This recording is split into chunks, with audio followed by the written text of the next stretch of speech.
share funny tweet.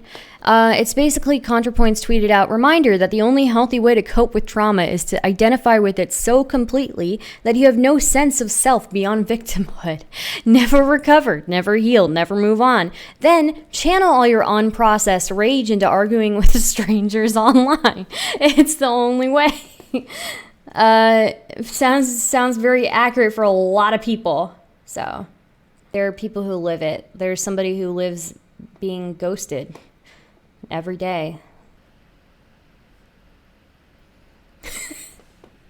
Strophium says, you know how assault victims process their trauma by reenacting their abuse? I think that's what happens on Twitter. People get addicted to getting absolutely fucked in the marketplace of ideas.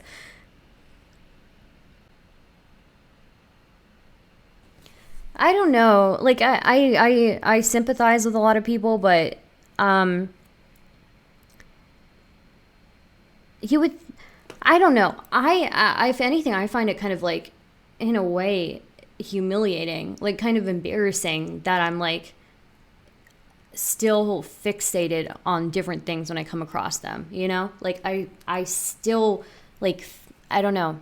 It's still like such a large part, or maybe not a large part, but it's like it had such an effect on me for such a long time that it's humiliating that it still does that to me, you know? But people are just so unashamed about conflating these incredibly minor things as, sorry, I don't mean to like get emotional. These incredibly minor things and making them their identity. You know what I'm saying?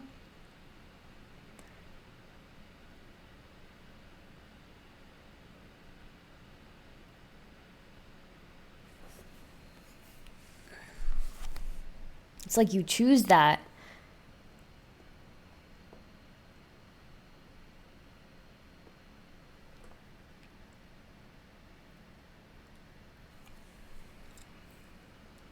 They internalize it to the point it becomes part of their identity. Yeah.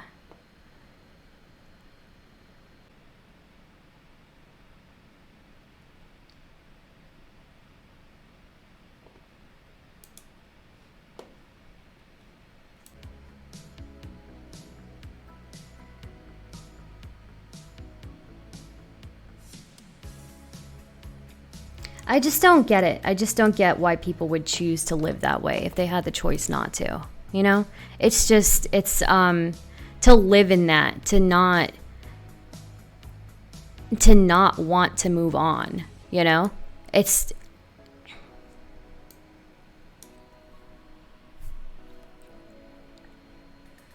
Hello?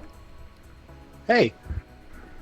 Yeah, so I have strong opinions about this. I think it's, I originally identified this as like a problem on Twitter, but then it also sort of expanded to Reddit and then expanded to Twitch. And I think it's like, it might even be like a systemic problem with our generation. I'm actually not sure, but I think there's this really big prevalent problem that I noticed where people, they identify a problem or like some trauma within themselves, and then they do like a shallow surface level evaluation. They're like, what would make me feel better right now?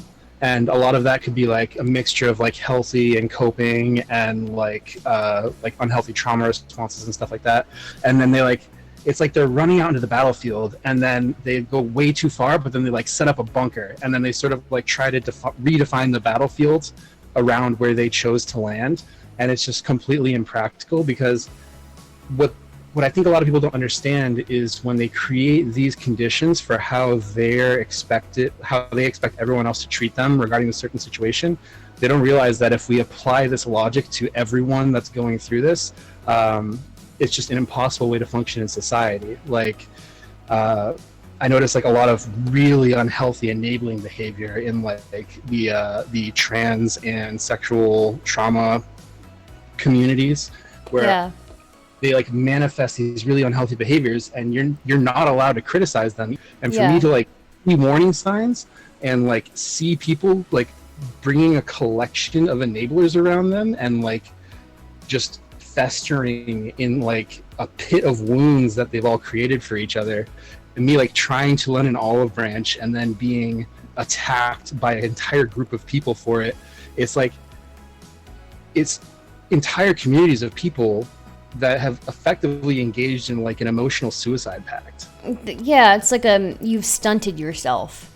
You know, it's like the thing that drives me nuts. It's like this whole thing with like, I don't know if you felt, but I felt bitter as fuck when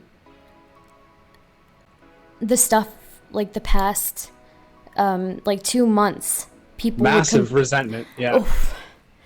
Oh my god, I can't tell you. This fuck, like, dude. You've established this Chosen reality to stay where, there. You chose to stay there over something so minor, you know? It's not just, only have you chosen to stay there, but you've also magnified the issue to like you've defined it as like this is the worst. You've made it your identity. Yeah. Yeah. And it's just like it's literally reached the point of delusion, and like I don't know if there's I've sort of given up on like trying to save individual people, but like I don't know how to I don't try to save anybody, but it's just it makes me so bitter. It really does. It makes me so bitter. And I hate feeling like that. I really do. I hate feeling that way. I hate bringing it up. Yeah, I hear it in your voice. Like it's I'm sensing a lot of like self-resentment, like residual self-resentment. Well, you know, it's like it's humiliating. You know? Yeah. No, I totally understand. I'm like, I totally resonate with like, there is a tidal wave of emotions that happens when you witness this stuff, and yeah, for me, I've witnessed this stuff, and I get like I have a very visceral response to it, and it's sort of like I don't know if this is just like my personal like coping mechanism, but like I get like very invested in it, and I get very angry. But then afterwards, I really want to cry. It could be like a week down the road, it could be a day down the road, but it is usually like a big inflammation of anger and then like massive sadness. Yeah.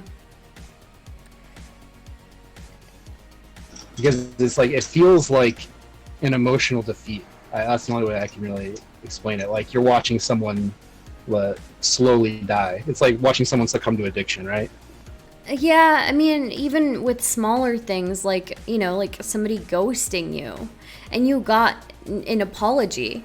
Like, you got an apology for something so minor, you know, and you're choosing to live in that. You're still choosing to live in that. It's how entitled, you know? Like, you staked a claim in the ground, you insisted on a full capitulation, got it, and then even that wasn't good enough because it wasn't delivered in the right way.